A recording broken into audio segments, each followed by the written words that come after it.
नमस्कार, मी निकिता. आपण पाहतायत एलएस मराठी. पाहुयात महत्त्वाच्या घडामोडी.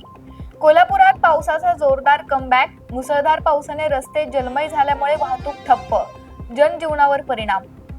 वाशिममध्ये भक्तिमय वातावरण. आषाढी वारीनिमित्त श्री क्षेत्र शेगाव येथून पंढरपूरकडे मार्गस्थ झालेल्या संतश्रेष्ठ श्री गजानन महाराजांच्या पालखीचा शिरपूर जैन इथे मुक्काम.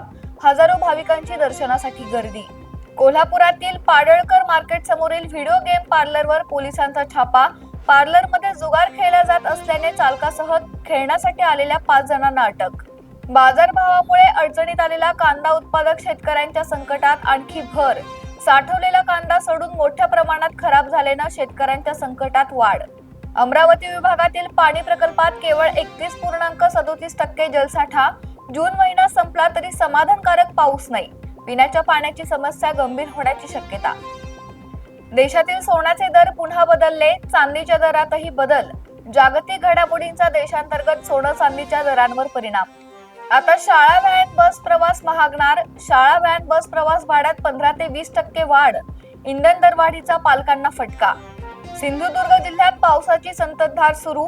जिल्ह्यात आज पावसाचा येलो अलर्ट जारी. रात्री काही भागात मुसळधार पाऊस. परभणी शहरात गटाराचे काम निकृष्ट दर्जाचे. जाळ्यावर निघाल्याने छोटे मोठे अपघात होत असल्याची माहिती. महापालिकेने जाळ्या व्यवस्थित कराव्यात, नागरिकांची मागणी.